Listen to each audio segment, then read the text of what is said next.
Hai JPCC, saya berdoa kita semua berada dalam keadaan yang sehat dan yang baik. Sepertinya waktu berjalan dengan sangat cepat karena kita sudah masuk di awal bulan Februari di tahun baru ini. Di bulan Januari kemarin kita membahas tema besar kita di tahun ini, follow, untuk mengikuti Yesus kemanapun dia memimpin kehidupan kita. Beberapa minggu ini kita diingatkan bahwa kehidupan kita adalah sebuah journey, sebuah perjalanan. Dan yang harus kita yakini adalah dalam perjalanan kehidupan kita, Tuhan selalu bekerja. Meskipun kita tidak melihatnya ataupun menyadarinya, tetapi Dia adalah Bapa yang baik, yang menginginkan yang terbaik bagi semua anak-anaknya.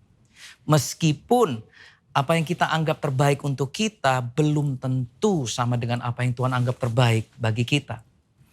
Saya akan memulai dengan ayat-ayat yang juga dibagikan oleh Pastor Yusar minggu lalu dalam khotbahnya. Saya ambil dari Mazmur 32 ayat yang ke-8.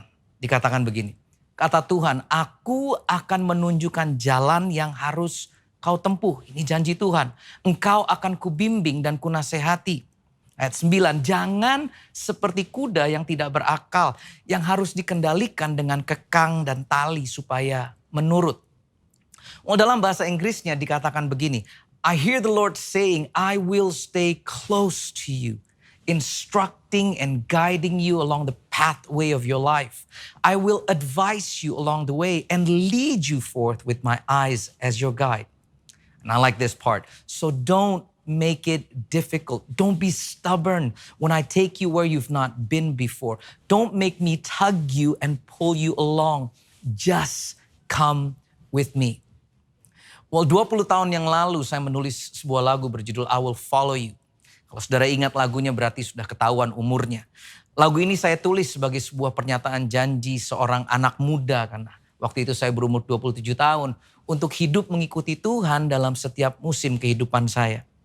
Namun sekarang 20 tahun kemudian saya menyadari bahwa lebih mudah untuk menyanyikan lagu itu dibandingkan menjalaninya.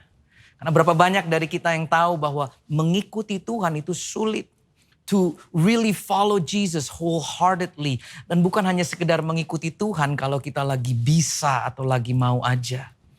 Karena sejujurnya mudah untuk mengikuti Tuhan ketika kehidupan kita sedang berjalan baik.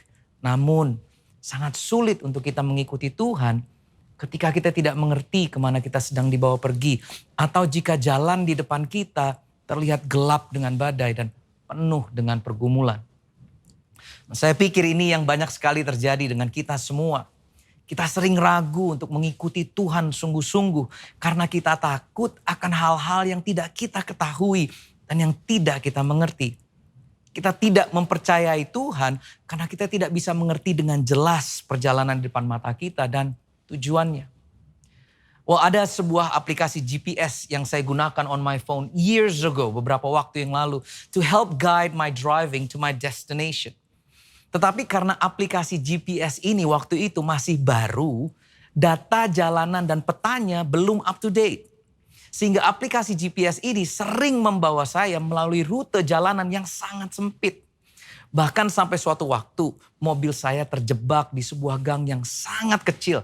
Gang yang hanya muat untuk motor karena saya sekedar mengikuti rute dari app tersebut.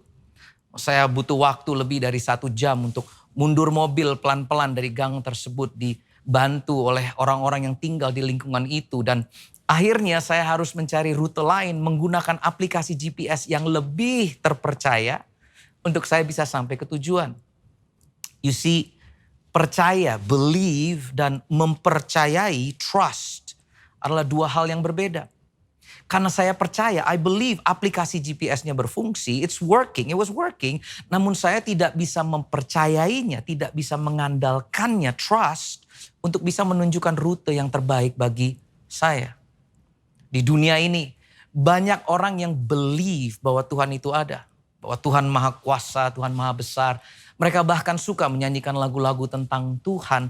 Tetapi meskipun banyak yang percaya Tuhan ada, namun mereka tidak mempercayai atau mengandalkan Dia, trust, untuk menuntun kehidupan mereka. Karena pada dasarnya believe itu lebih factual, lebih ke fakta. Namun trust is based on character dan selalu membawa kita kepada sebuah tindakan. But church, the good news is our God is not an app. Tuhan bukanlah sebuah aplikasi yang datanya tidak akurat. Dia tidak pernah salah dan dia tahu persis kemana dia akan membawa kita. Mazmur 32 tadi mengatakan, aku akan menunjukkan jalan yang harus kau tempuh. Engkau akan kubimbing dan kunasehati. That's his promise. God's ways are not our ways, yet he can be trusted. Dan itulah tema JPCC di bulan Februari ini. I choose to trust. Trust. Because one of the key component of following is trusting the one we follow. Benar kan? Bahwa kita hanya akan mengikuti pribadi yang dapat kita percayai. Dan Yesus adalah pribadi yang dapat kita andalkan. To follow Jesus, we have to put our trust in Him. Mungkin mata jasmani kita menunjukkan bahwa rute perjalanan kita sepertinya stuck. Namun kita harus mempercayai Tuhan that He knows exactly where He is taking us. But I also know that trust is a journey.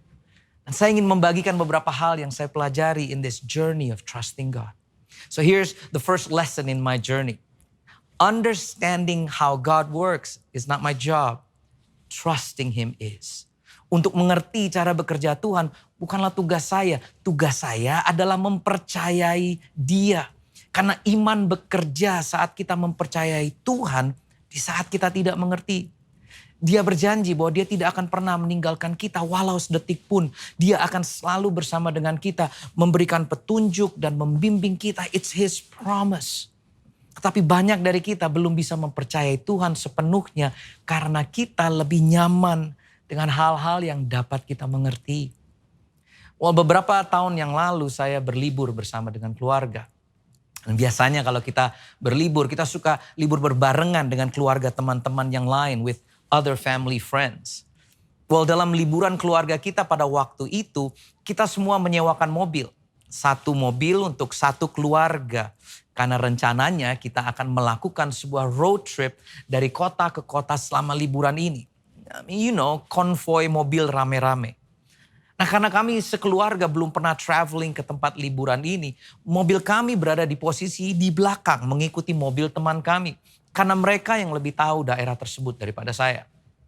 Now, yes, I know bahwa konvoi mobil itu seru, konvoi rame-rame seru. But it's still super stressful, especially for the driver untuk bisa mengikuti, membututi mobil yang di depan kita. Terutama di daerah-daerah yang belum pernah kita kunjungi sebelumnya. Because you have to trust the lead driver. Bahwa dia mengetahui dengan tepat kemana kita akan pergi. Dan rute apa yang harus diambil. Berapa speed limitnya dan rambu-rambu apa yang harus kita perhatikan along the way. It's super stressful. Meskipun saya menggunakan GPS juga di mobil saya. Tetap saya harus benar-benar berkonsentrasi penuh. Dan memfokuskan mata saya pada mobil yang memimpin. Agar saya tidak tersesat atau keluar dari konvoi mobil tersebut. Now, beberapa dari kalian mungkin berpikir, Pastor, you don't have to do that nowadays. Kenapa sih nggak masukin aja the destination ke dalam GPS, terus pergi dengan rute sendiri dan janjian ketemu mereka di tempat tujuan aja? Benar, memang kita bisa lakukan itu. But oftentimes, bukankah pengalaman perjalanan bersama dengan orang-orang di sekeliling kita itu lebih penting dan lebih menyenangkan dibanding sekedar sampai ke tujuan aja? Untuk benar-benar mengikuti dan belajar dari pengalaman orang-orang yang telah melewati daerah tersebut. Yang tahu rute pemandangan yang terbaik karena mereka sudah pernah melewatinya. Dan tahu tempat-tempat terbaik untuk berhenti dan beristirahat di sepanjang perjalanan. Bukankah itu yang membuat perjalanan hidup berharga bagi kebanyakan dari kita? I think people today have a hard time of following. Karena banyak dari kita begitu terbiasa melakukan segala sesuatu dengan cara saya sendiri, jalan saya sendiri, pengertian saya sendiri. It's my way, my own route, my own GPS. Namun saya belajar bahwa perjalanan kekristenan kita tidak dirancang oleh Tuhan untuk dijalani sendirian. Yesus berkata, no, don't go your own way, follow me. Focus on me, concentrate on me, set your eyes on me, stay close to me. Dan aku akan memberikan instruksi dan memimpin langkahmu. Don't focus on your own GPS. I will be your GPS. Trust me, itu kata Yesus.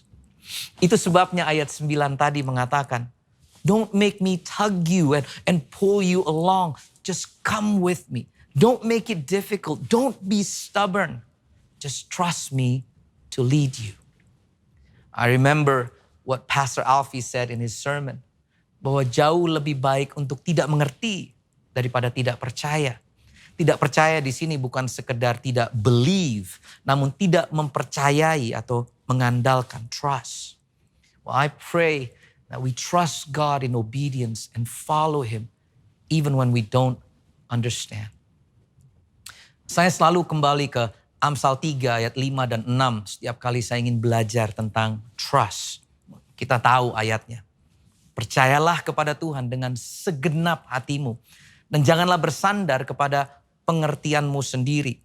Akuilah Dia dalam segala lakumu, maka Ia akan meluruskan jalanmu. See, trust in the Lord with all your heart. Bukan trust your heart, namun trust in the Lord with all your heart. Kata trust di ayat ini adalah kata betach dalam bahasa Ibrani. Betach el Adonai becholi becha, ve'el binakha al tishaen. Trust in the Lord with all your heart and do not lean on your own understanding. Kata betach dalam bahasa Ibrani diterjemahkan sebagai perasaan sejahtera dan aman yang dihasilkan dari memiliki sesuatu atau seseorang untuk dipercayai.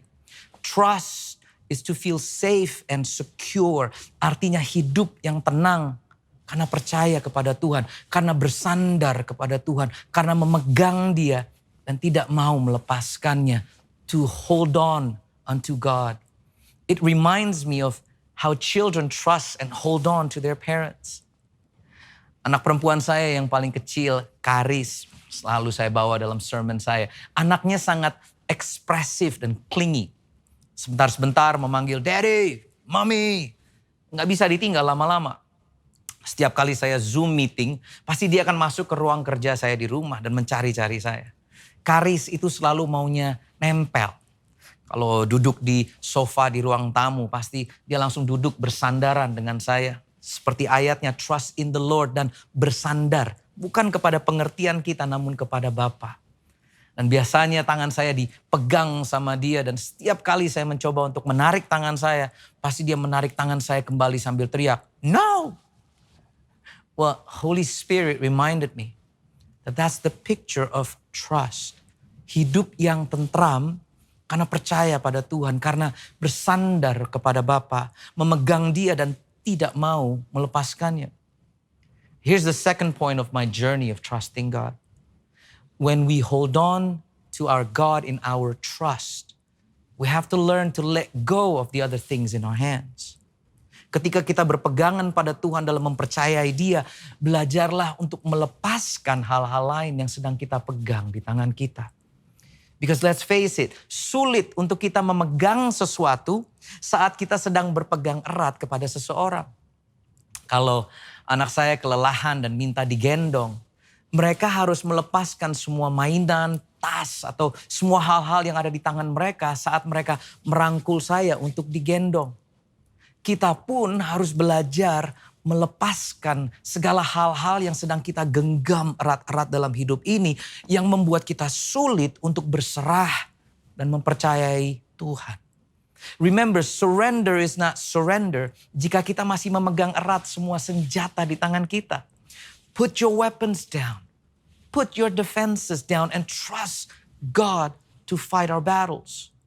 Mari kita eliminasi segala hal yang membuat kita tidak mengandalkan Bapa di surga.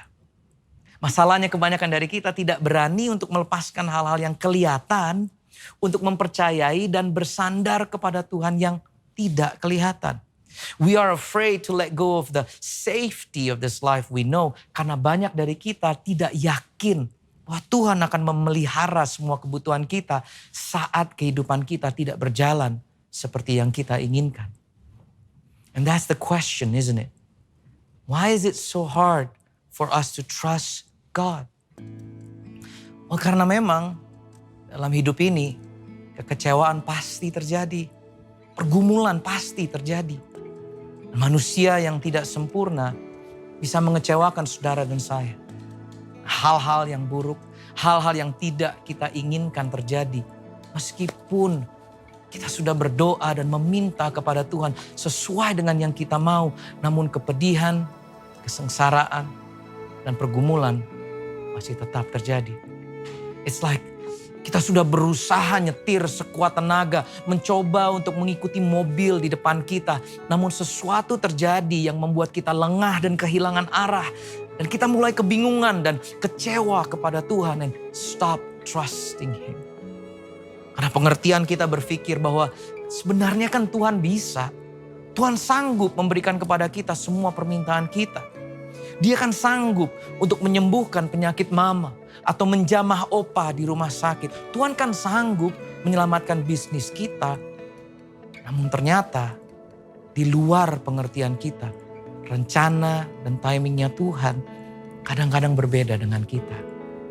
Kita berpikir, Tuhan, Engkau kan bisa melakukan mujizat, tapi kok malah begini? And I think that's why it's hard to trust God. Karena otak kita yang kecil ini tidak dapat mengerti betapa besar dan luasnya apa yang Dia sedang kerjakan di balik ini semua. Karena mempercayai Tuhan adalah sebuah ujian iman, it's a test. Dan terkadang kita semua diuji sampai pada titik puncaknya. Dan pada titik inilah banyak dari kita yang give up and stop trusting Him. But friends, church, I pray we don't give up today. Minggu lalu, salah seorang teman dekat keluarga kami kehilangan mamanya. Kami semua merasa kehilangan. Kami selalu memanggil beliau Oma di rumah. Oma adalah wanita yang cinta Tuhan dan sangat baik orangnya.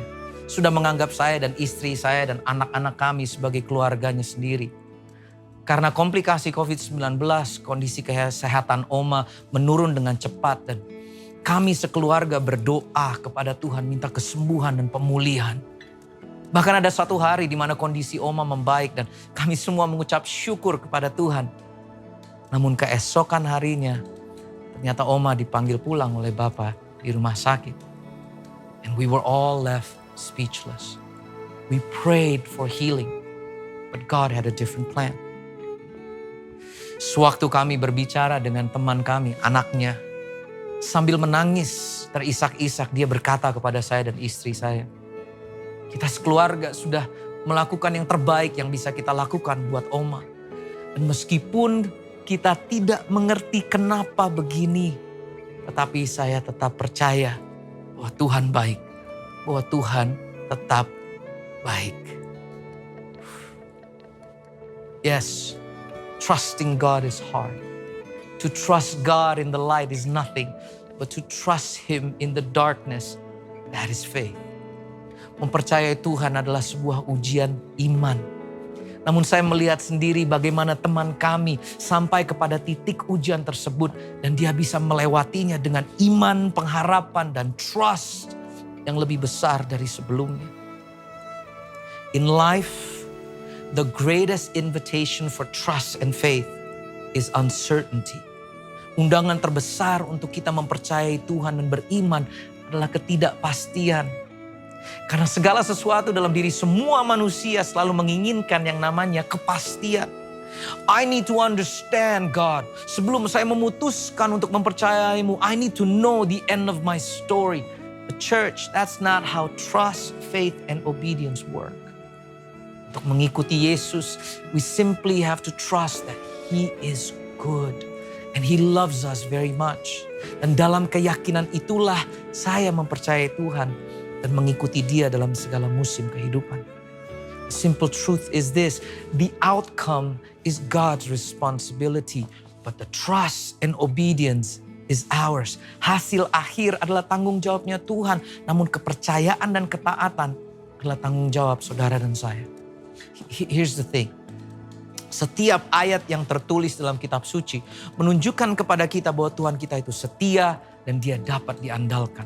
Alkitab dengan pasti mengajarkan kepada kita Bahwa Tuhan mengasihi kita dan memikirkan kebaikan kita. Bahkan ketika jalan yang Dia pilih untuk kita penuh dengan pergumulan. Alkitab juga mengatakan bahwa Tuhan akan mendengarkan hati setiap orang yang dengan tulus mencarinya. Dan Dia berjanji untuk memberikan mereka penghiburan dalam kesengsaraan. Yes, the pain and the suffering, they will still be there. Pergumulan kita, they will still be there. Kekecewaan dalam hidup kita pasti akan tetap terjadi. Namun saat kita mengandalkan dan menaruh kepercayaan kita kepada Tuhan, trust in the Lord, janjinya tetap nyata.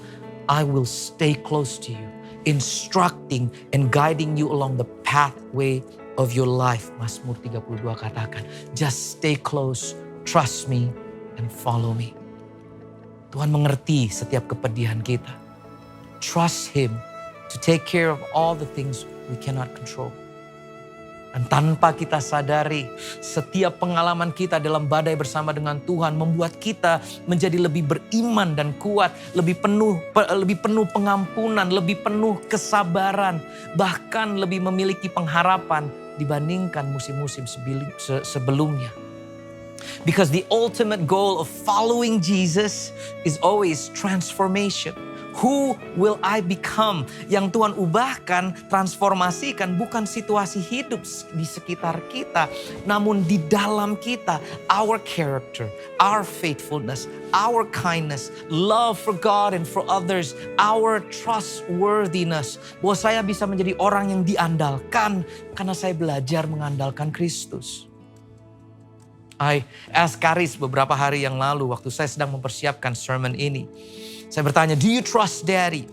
Dia langsung menjawab, of course I trust you, Dad. You're my dad. Terus saya bertanya, then why do you trust me? Jawabnya dengan yakin, because I know you love me, Dad. So I trust you and I love you. Such a simple truth, isn't it? Kasih menanggung segala sesuatu, mempercayai segala sesuatu, berpengharapan atas segala sesuatu, dan sabar terhadap segala sesuatu. Mempercayai Tuhan dan ketaatan adalah akibat, bukan penyebabnya. Penyebabnya adalah kasih, love. So our question, do I really trust God? Is actually a deeper question. Do I really love God? Karena jika kita mencintainya lebih dari kita mengasihi diri kita sendiri, that's the cause. Then trust and obedience will be the effect. And we can love Him, kita bisa mengasihi Dia karena Dia yang terlebih dahulu mengasihi kita. Our trust leads to obedience karena didasari keyakinan akan karakter Bapa yang mengasihi kita. Bahwa Dia baik, bahwa dalam segala musim Dia tetap baik. Our trust and obedience lead us to follow Jesus. You see, bukan ketaatan yang kita cintai. Kita tidak taat hanya sekedar untuk taat. Itu adalah agamawi, that's religion. Yang kita cintai adalah pribadi Kristus. Yang kita cintai adalah hadiratnya dalam kehidupan kita. Itu yang mendasari our trust and obedience. One thing that we can trust as eternal is the one thing that will always be true is that God loves us very much. And this brings me to my third and last lesson in my journey of trusting God and following Him. The journey of following Jesus is to lead us to the presence of God. Bahwa perjalanan kita mengikuti Yesus adalah untuk memimpin kita masuk ke dalam hadirat Tuhan all the time. We trust and follow Him bukan untuk mendapatkan sebuah imbalan di akhir perjalanan kita. Bukan untuk menyogok Tuhan supaya doa kita dijawab oleh-Nya. We trust and follow Him bukan supaya suatu hari kita mendapatkan berkat, kesuksesan, mendapatkan kesembuhan, penghargaan, atau harta kekayaan. Tujuan sejati kita, rumah sejati kita adalah hadirat Tuhan itu sendiri, the presence of God. The destination of our journey is always to lead us into the presence of God in our lives today. Bukan suatu hari kelak, namun hari ini dan setiap hari. Lilias Trotter understood this. Dia adalah seorang misionaris wanita yang memberikan 40 tahun dari hidupnya untuk tinggal di Afrika Utara, mengabarkan Injil sampai kematiannya di tahun 1928. She gave up so many things to follow Jesus dan dia menulis ini. Hidup ini menjadi sangat sederhana ketika kita mencapai sebuah titik saat semua upaya untuk menghitung hasil akhir dan konsekuensi telah kita tinggalkan. Dan ketika Tuhan sendiri, dan bukan hanya sekedar pengalaman, Tuhan sendiri yang menjadi pahala kita yang luar biasa. Musim kehidupan kita saat ini, will you trust God with all your heart, church? Saya sadar, tidak akan mudah untuk mengikuti Yesus, to follow Jesus in this journey called life. Namun saya diingatkan, sama seperti waktu saya mengikuti mobil di depan saya dalam sebuah konvoi, kata kuncinya adalah fokus. I have to focus my eyes on the one leading the way. Namanya Yesus. He is the way, the truth, and life. Seperti yang sering diajarkan di JPCC, kunci dari fokus adalah eliminasi. To trust God with all our heart, kita harus bisa melepaskan segala hal yang ada di tangan kita, yang mengganggu fokus pandangan kita, and simply turn our eyes upon Jesus in every season. That Jesus is our reward. Ada sebuah himne yang selalu menjadi kekuatan bagi saya setiap kali fokus saya mulai kabur. This old song reminds me to always turn my eyes upon Jesus, to trust Him and not let Him go. Izinkan saya menyanyikan kata-kata yang luar biasa ini sebelum kita tutup firman Tuhan ini. Oh soul, are you weary and troubled? No light in the darkness you see. There's light for a look at the Savior, and life more abundant and free. So turn your eyes upon Jesus. Look full in His wonderful face, and the things of earth will grow strangely dim in the light of His glory and grace. Bapa, kami berdoa agar Engkau membawa setiap kami belajar mempercayai Engkau, to trust You even when we don't understand. Dalam musim kehidupan kami berserah. Dan kami percaya bahwa setiap langkah kehidupan kami pasti sudah Engkau atur untuk membawa kebaikan bagi kami. Ini doa kami pada hari ini di dalam nama Yesus. Semuanya katakan amin. Church, saat ini kita akan masuk dalam perjamuan kudus kita di bulan Februari ini. Untuk itu saya mau untuk saudara sekalian, Bapak Ibu mengambil roti dan anggur yang sudah dipersiapkan. Dan mari kita mengucap syukur kepada Tuhan sebelum kita memakan tubuh dan darah Kristus ini. Mari kita hampiri Tuhan sekali lagi untuk mengucap syukur atas kebaikan-Nya. Mengucap syukur bahwa dalam segala hal dalam musim kita, Tuhan selalu bekerja di belakang layar. Mari kita mengangkat roti di tangan kita saat ini.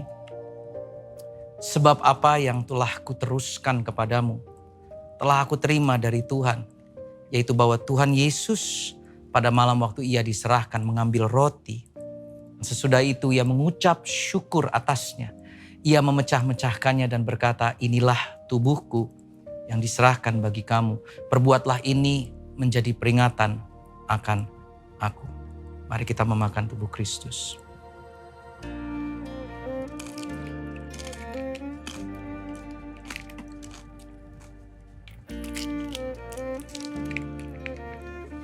angkat cawan di tangan kita.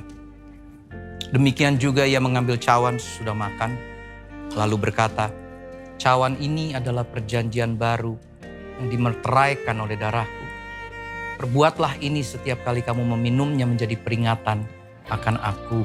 Sebab setiap kali kamu makan roti dan minum dari cawan ini, kamu memberitakan kematian Tuhan sampai ia datang. Mari kita minum darah Kristus.